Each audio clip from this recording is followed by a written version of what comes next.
Salam alaikum, bismillah ar-Rahman ar-Rahim. Donc le chapitre 2 de physique,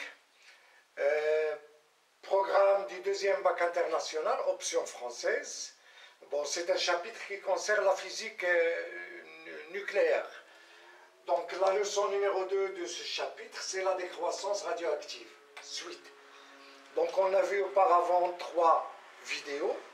La première vidéo, je l'ai consacrée à l'étude de la stabilité et l'instabilité des noyaux.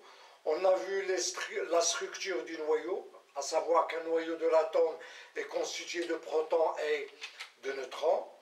On a vu le symbole du noyau X à Z. Avec Z, c'est le nombre de charges qui représente le nombre de protons dans le noyau. Et A, c'est le nombre de masses qui représente le nombre de noyaux et le nombre des protons. Et on a vu la définition d'un nucléide. Puis, on a dit qu'il y a des noyaux qui gardent leur structure inchangée dans le temps. Donc, ces noyaux sont stables. En revanche, il y a des noyaux qui se transforment en émettant des radiations. Donc, ces noyaux instables sont dits des noyaux radioactifs. Pourquoi? Parce qu'ils émettent des radiations. Ils se transforment en émettant des radiations. Et on a défini la radioactivité, à savoir que la radioactivité est une transformation nucléaire qui concerne le noyau.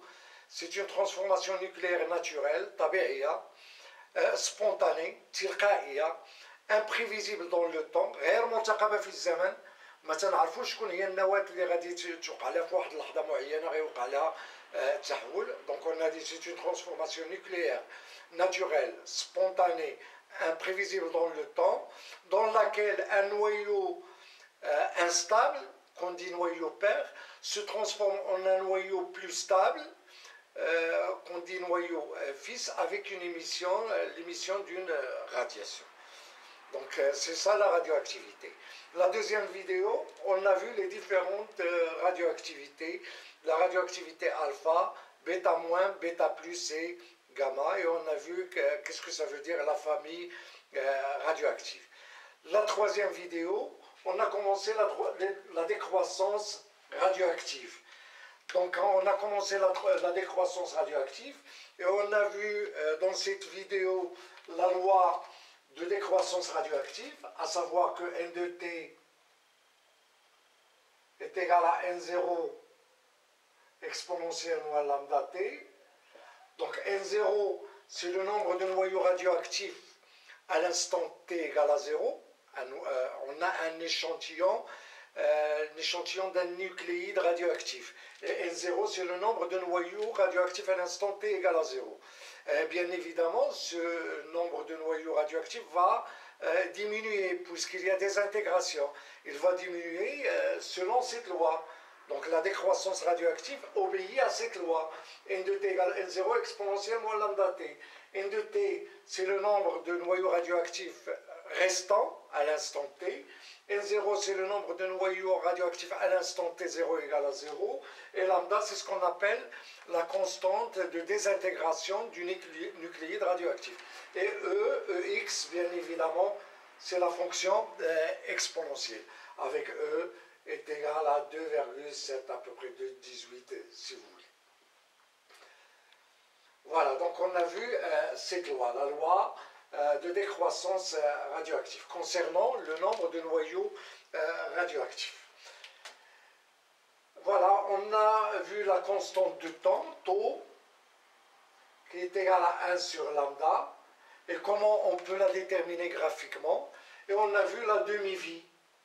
La demi-vie, T1,5, c'est le temps au bout duquel la moitié d'un échantillon radioactif se désintègre. Voilà, ça veut dire que si on a N0, après T1,5, il reste N0 sur 2. Après T1,5, ça reste N0 sur 4. Après T1,5, N0 sur 8 se désintègre, il reste N0 sur 8, et ainsi de suite. Voilà. Donc maintenant, on va voir l'activité d'un échantillon radioactif. Donc la décroissance radioactive, là, on a la suite. Donc l'activité d'un échantillon radioactif, donc si on a un échantillon radioactif, à un instant t donné, l'activité, ça représente, si vous voulez, la vitesse de désintégration à cet instant. Et la vitesse de désintégration, ça se donne en désintégration par seconde. Voilà, désintégration par seconde. Donc, soit n de t, le nombre de noyaux d'un nucléide radioactif à l'instant t, on a n de t, c'est le nombre de noyaux radioactifs. N de t plus dn, c'est le nombre de noyaux radioactifs à l'instant t plus dt, à un instant plus tard, avec dt, est infiniment petite, très très petite. Donc, voilà, dn plus d de n est inférieur à n de t. Pourquoi? Parce qu'il y a des intégrations. Le nombre de noyaux radioactifs diminue. Donc d de n doit être négatif, car le nombre de noyaux radioactifs diminue. Donc définition. On définit l'activité d'un échantillon contenant n de t de noyaux radioactifs à l'instant t par la relation a de t est égal à moins d de n de t sur dt. Pourquoi ce signe moins? Parce que d de n est négative et pour que l'activité soit positive. Si vous voulez, on peut définir l'activité moyenne. L'activité moyenne, si vous voulez, on peut la définir par AM est égal à delta M moins delta N sur delta T. Voilà ce signe moins pour que l'activité soit positive. Et ça, si vous voulez, c'est une vitesse moyenne. C'est la vitesse moyenne de désintégration. Ça nous donne combien de désintégration par seconde. Et pour avoir l'activité à un instant t donné, il suffit de tendre delta t vers 0. Delta t soit infiniment petite. On dit limite quand delta t tend vers 0. Et ça nous donne a de t est égal à moins d de n de t sur dt. Et d sur dt, qu'est-ce que ça représente? C'est la dérivée, d sur dt, c'est la dérivée par rapport au temps de n de t. Donc l'activité est égale à moins la dérivée par rapport au temps de n de t. Pourquoi ce signe moins? Pour que l'activité à l'instant t soit positive. Donc A de t, c'est dans le système international des unités, A de t c'est en becquerel. Donc une becquerel, ça représente une désintegration par seconde. C'est un becquerel. Donc A de t représente le nombre de désintégrations par seconde de l'échantillon radioactif à l'instant t. Par exemple, si on a un échantillon radioactif et à un instant t donné, on vous donne, par exemple, on vous dit que l'échantillon émet 1000 désintégrations par seconde. Donc le nombre de désintégrations par seconde à un instant t de cet échantillon est 1000 désintégrations par seconde. Ça veut dire que A de t est égal à 1000 becquerels. Voilà. 1000 becquerels, ça veut dire 1000 désintégrations par seconde, à l'instant t. Donc A de t représente le nombre de désintégrations par seconde de l'échantillon radioactif à l'instant t. Donc expression de A de t en fonction de n de t et de lambda. Donc si on vous demande de chercher l'expression de A de t en fonction de n de t et de lambda. Donc, qu'est-ce qu'il faut faire? Donc, on a A de t est égal à moins d de n de t sur dt. D sur dt, c'est la dérivée par rapport au temps. Et on sait que n de t est égal à n0 exponentielle moins lambda t. Ça, c'est la loi de décroissance radioactive.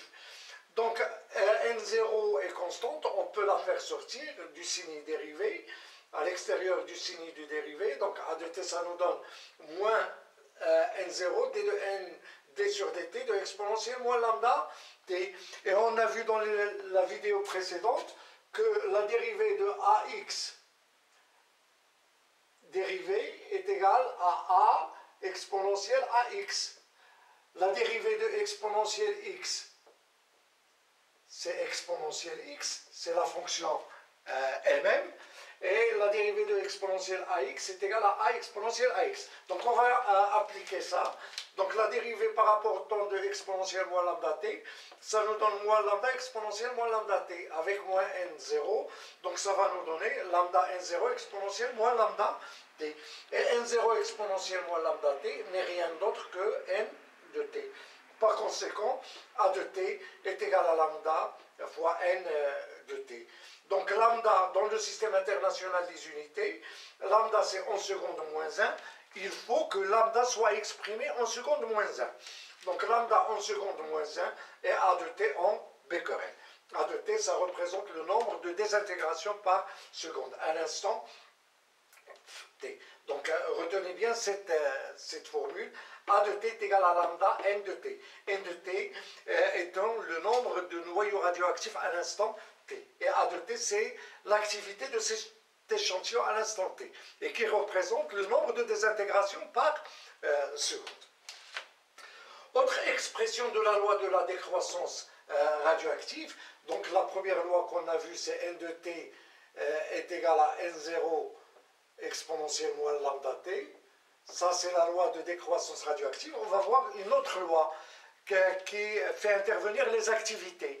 Donc, on a A de t est égal à lambda n de t. N de t, c'est n0 exponentielle moins lambda t. Et lambda n0 n'est rien d'autre que A0. C'est-à-dire lambda n à l'instant t égale à 0. Donc, ça, c'est A0. Donc, A de t est égal à 0 exponentielle moins lambda t. A de t, c'est l'activité à l'instant t. A0, c'est l'activité à l'instant t égale à 0. C'est-à-dire le nombre de désintégrations par seconde à l'instant t égale à 0. Exponentielle moins lambda t. Lambda étant la constante de désintégration. Donc de la même façon, si on représente A de t en fonction du temps, donc la courbe est décroissante. Voilà, on a une courbe exponentielle. A de t est égal à 0 exponentielle moins lambda t. Et pour trouver taux, donc avec taux est égal à 1 sur lambda, c'est la constante de temps. La constante de temps, il suffit de tracer la tangente à l'instant t égale à 0. On prolonge la tangente jusqu'à l'intersection avec l'axe des temps. Et voilà, le point d'intersection nous donne t. C'est la constante de temps. Voilà, et A de t, ça donne A0 exponentielle moins t sur temps. Voilà. Application, la datation par le carbone 14. Donc, la datation par le carbone 14. Donc, dans la nature, le carbone est principalement constitué du carbone 12 et du carbone 14. Le carbone 12 représente 99,999% et le carbone 14 représente 0,001%. Et ce carbone 14, il est radioactif. Il nous donne la radioactivité bêta moins. Donc le nucléide C14,6 se désintègre, donc il diminue. Mais le nucléide C14,6 se forme en permanence grâce à une réaction nucléaire entre l'azote N14,7 et les neutrons cosmiques. Donc selon cette réaction, l'azote 14,17, N14,17 plus N10 lorsqu'il se rencontre avec un neutron qui se trouve dans le cosmos, le cône, ça nous donne le C14,6 plus H11. Donc même si le carbone 14 se désintègre, il se renouvelle par cette réaction. Et on considère que la proportion du nucléide C14,6 reste constante pendant 40 000 ans. Donc pendant 40 000 ans, on considère que le pourcentage du carbone 14 reste constant. Et cette portion est la même dans tous les êtres vivants. Dans tous les êtres vivants, le pourcentage du carbone 14 reste constant. Pourquoi pas? Parce que même il se désintègre dans un être vivant, il est renouvelé à travers la nourriture. Voilà, donc le taux du carbone 14 reste constant. À la mort, les noyaux du carbone 14 se désintègrent sans être renouvelés.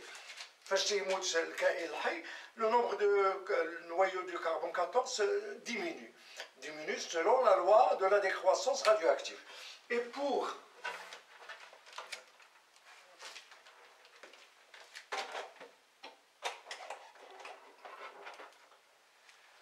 déterminer l'âge d'un échantillon très ancien, un échantillon mort il y a longtemps, on applique la loi A de t est égal à A0 exponentielle moins lambda t. Donc, comment on mesure A de t? J'ai oublié de vous le dire. Il y a un compteur qu'on appelle compteur Geiger.